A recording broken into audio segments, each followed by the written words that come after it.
Some cartoons define a decade and will be the inspiration for other shows during its time and even today.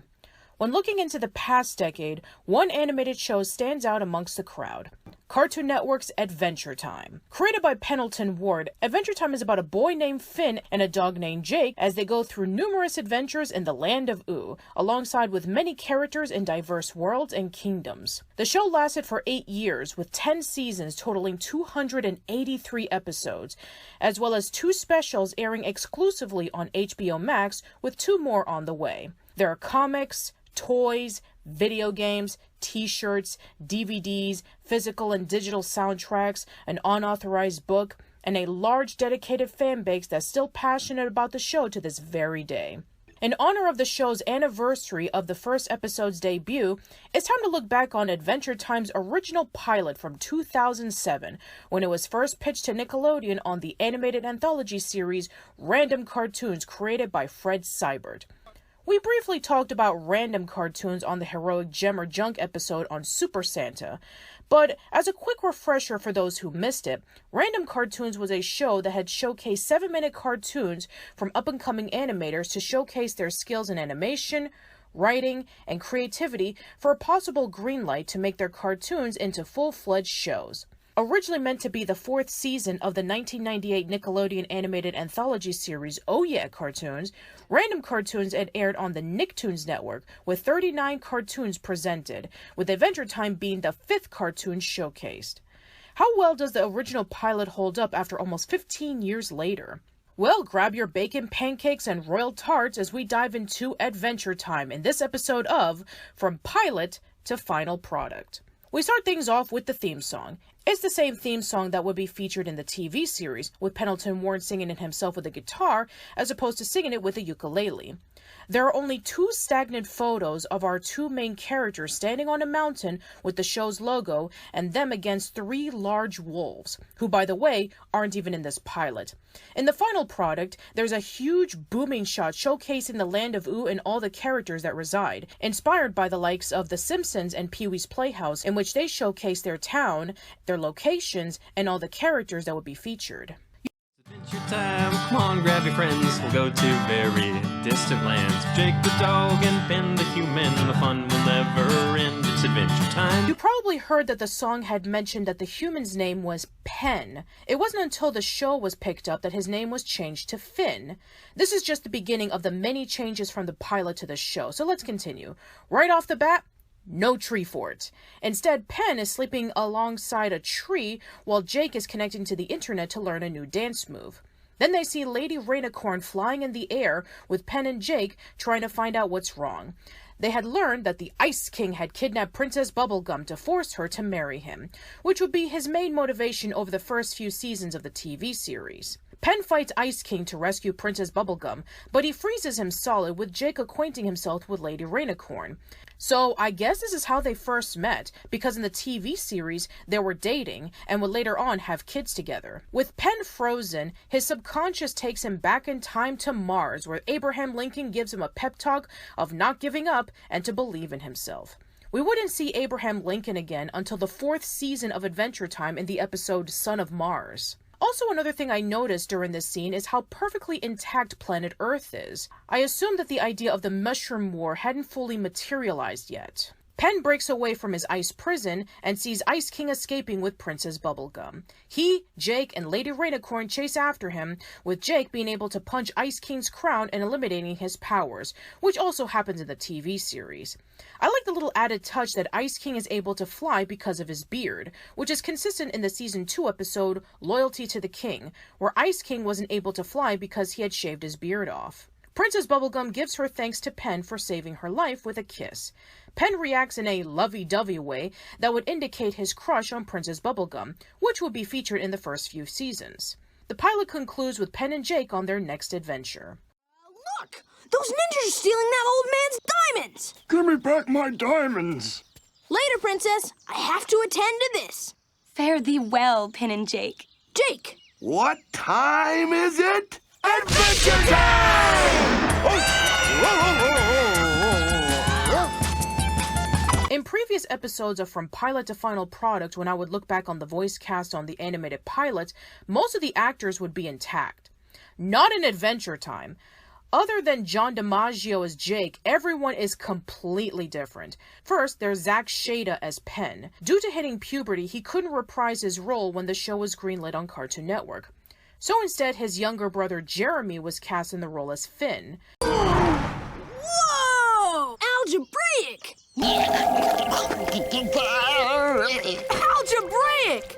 According to a 2009 Comic-Con panel, Pendleton Ward had changed the name from Penn to Finn because, quote, "Penn is my name, and I didn't want to see my name on the back of sweatpants, products, or other bad things, so I changed it to Finn," end quote. Ice King is voiced by John Kassir, who you may know as the voice of the Crypt Keeper from Tales from the Crypt, Ray Rocket from Rocket Power, and Deadpool in a handful of Marvel and X-Men video games. While John did a good job voicing as the Ice King, I can't imagine anyone else but Tom Kenny to do the role, especially with where the character ended up later in the series. Stop meddling, boy!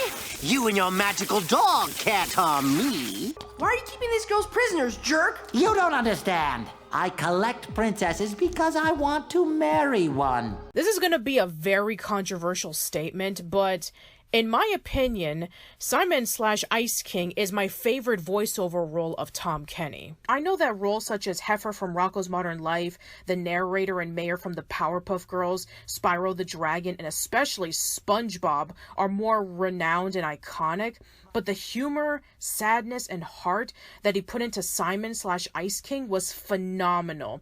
Especially since I didn't really care about him when I first saw both the pilot and the early episodes of the show. Ice King really warmed up to me, just like Finn and Jake warmed up to him. And I would be here all day gushing about Simon's relationships with both Betty and Marceline, which make up the heart of the show for me. But let's move on. Next is Lady Rainicorn, voiced by D. Bradley Baker. There's nothing worth noting about her pilot incarnation other than she coos like a pigeon. Nikki Yang gives Lady Rainicorn much more presence with her speaking Korean, which I think makes the character very unique. Hey! What's wrong? Wanna hear a funny joke? 잊어버리려고 해요. 제가 그 반사른 시체들에게 정말 2번이나 공격당했었잖아요. I suppose that's true. Finally, there's Princess Bubblegum. In the pilot, she's voiced by Paige Moss. While in the series, she's played by Hynden Walsh, who you may know as the voice of Penny Sanchez from Chalk Zone and Starfire from Teen Titans, which is perfect because it's an amalgamation between the two. Essentially take Penny's scientific intellect and Starfire's sweet yet brave persona, and you have Princess Bubblegum. I mean, there's a lot more to the character, especially when delving more into her backstory, but the basics are somewhat the same. Very similar to Finn, Princess Bubblegum also had a name change. While never mentioned in the pilot, according to the 2008 Adventure Time Story Bible, her first name is Betty.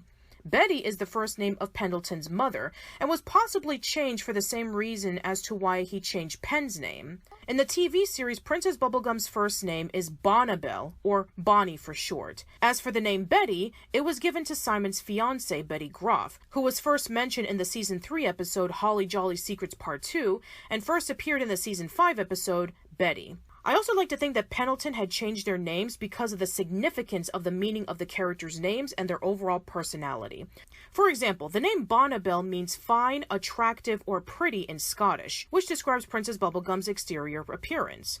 Finn's name means white or fair, which could be used for multiple reasons. His white hat, his light blonde hair, or his fair-minded personality to be both a heroic kid but a lovable goofball. But it's most likely a reference to Finn McCool, a hunter-warrior from Scottish and Irish mythology. Finally, there's Betty, which means pledged to God, or God is my oath in Hebrew. This perfectly aligns with her never-ending quest to try to cure Simon from the curse of the crown, which turned him into the Ice King. It's just speculation, of course. When looking at the original pilot, I find it to be okay. It has its funny and charming moments, but it's very light on the plot. It feels akin to the first few seasons of Adventure Time, where it was heavily focused on the fun and adventurous side, as opposed to its story-driven, world-building, and emotional side that the later seasons would feature. If you want to see a good first episode, my recommendation would be the 5th episode in Kyridian. But as a piece of Nickelodeon history, it's absolutely worth checking out, especially when you know the shocking story behind how the network treated the pilot. I'm sure you already know the story. Fred Seibert originally didn't want to pick up Adventure Time, but his 2 associates on Frederator convinced him to do so. When they pitched it to Nickelodeon, they turned it down twice. The pilot from random cartoons they made instead was Fanboy, which then turned into Fanboy and Chum Chum. But there's a lot more to the story than what we initially thought. Fred Seibert posted a long, elaborate article on his Fred Films blog Tumblr page a few weeks ago, and it's unbelievable what he had revealed. First off, Nickelodeon turned it down 5 times. That's 3 more than what we knew. They rejected it because it was deemed too weird and experimental for their tastes, which is a similar reason why Fred almost turned it down. Nickelodeon simply didn't care for Fred's services to the network anymore. Fred claimed that he felt that he had been with the network for too long and had gotten too much from him. Nickelodeon were simply moving on. In context to when this pitch happened, it would have been shortly after Seema Saragami became the president of Nickelodeon, and new management were coming in. To know more about how new management can drastically change the plans for Nickelodeon, watch my video on the aftermath of Hey Arnold the Jungle Movie. So Fred took the idea of Adventure Time to Cartoon Network and, well, the rest is history. There have been so many debates on whether Adventure Time would have been the same show had it stayed on Nickelodeon. That's very hard to say, considering that Nickelodeon had produced both fun, lighthearted shows and serious story-driven shows. Avatar: The Last Airbender being a perfect example of combining the two. But if Pendleton would have derived the show from both the pilot and the original story Bible, it would have been a completely different show. Wow, this is the first time on From Pilot to Final Product where I'm talking about the story Bible to the final product. Maybe this segment should be called From Pitch to Final Product. But I digress. The Land of Oo would have been completely different if we compare the maps. The placement of the kingdoms, the location of Finn and Jake's place, Marceline's cave, and other locations are vastly different. Some weren't even used in the final product, such as the Red Rock Cliffs and the Mystery Temple. Names of some locations were changed from the Burning Lands to the Fire Kingdom, and the Verdant Plains became the Grasslands. There's an article on CBR.com that goes more in depth with the landscape change, so I'll leave a link in the description for you to check it out.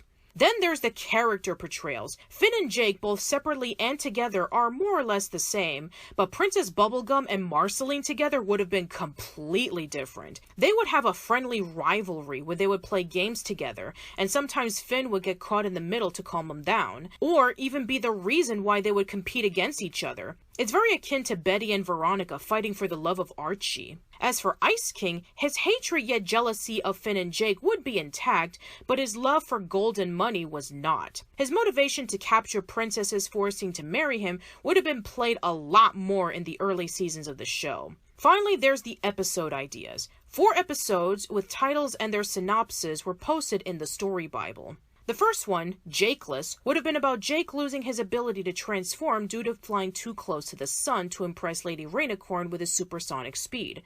Finn and Lady Rainicorn take care of him while he recovers, but over time feels useless without his powers and gets frustrated. Ice King then decides to send a frost giant to attack them while Jake is weak. They would use a similar concept again in the Season 1 episode, The Witch's Garden, where Jake ate a donut that belonged to a witch, and in punishment, she took away his powers. A Princess Potluck is about Princess Bubblegum throwing a potluck at the grasslands with Finn and Jake. Ice King becomes jealous that he wasn't invited, so he decides to let loose a wave of lemon-headed kittens to ruin the picnic. While Finn and Jake are fighting against the lemon kittens, Ice King is enjoying himself at the picnic eating some peach salad, being welcomed by the guests with open arms because he wasn't acting like a jerk, and tries to steal a kiss from Marceline. Out of the 4 episode ideas that were posted in the Story Bible, only one technically made it into the TV show, and that's a Season 5 episode called Princess Potluck. The only difference is that Ice King technically did get an invitation to the potluck, even though that he didn't see it. Adam Muto, one of the writers, executive producers, and eventual showrunner of Adventure Time after Season 5, had stated that it's actually not a revised version of the proposed storyline. The Knight and the Werewolf is about Finn hanging out with Princess Bubblegum and Marceline as they're measuring soil content in beakers. The girls tease Finn, saying that he would be a great hero when he grows up, and Finn becomes discouraged, saying that he's already a great hero. Princess Bubblegum and Marceline tell Finn about a fight involving with the greatest hero of all time, a paladin against a werewolf. Finn decides that in order to prove himself as a great hero, he needs to fight them himself. It turns out to be a fake, and both Bubblegum and Marceline apologize for messing around with Finn. They both aim to kiss him, but he turned them down, which he would later regret at the end of the episode. While there was never an episode like this, Finn's thoughts about him being treated as a little kid around Bubblegum and Marceline were featured in the song My Best Friends in the World from the Season 3 episode, What Was Missing. Finally, there's Pink and Proud.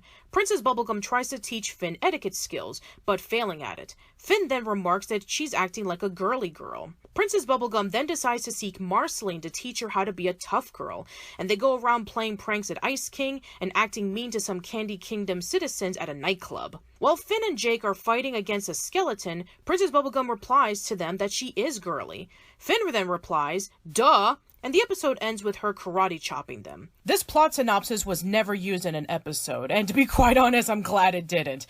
Because if we've seen from Princess Bubblegum, she knows how to defend herself, and she has rescued Finn and Jake a number of times. Not only does she have the ability to fight, but she also has the ability to use weapons. So this whole idea of Princess Bubblegum having to go to Marceline just so that she can be able to be tough to prove Finn a point that she's not a girly girl just sounds foreign to me. You forget that you lost the election? Monarchies are not democracies! What? It's clear that Pendleton went back to the drawing board and retooled and refined the ideas of everything from what could have been a decent show to a phenomenal one. Adventure Time is one of the most influential cartoons that had premiered in the last decade, and the animation industry would be completely different if the show was never greenlit.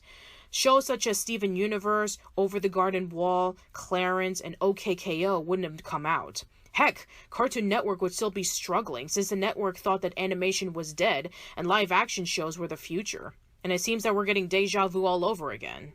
Adventure Time is a show that's right up there with Looney Tunes, The Flintstones, The Simpsons, Ren and Stimpy, Batman the Animated Series, SpongeBob, and many more, as an animated series that made a huge impact on the industry. After over a decade later, its influence is still felt today. So happy anniversary, Adventure Time. Thank you so much for your hilarious antics, heartwarming moments, tear-jerking scenes, and epic tales.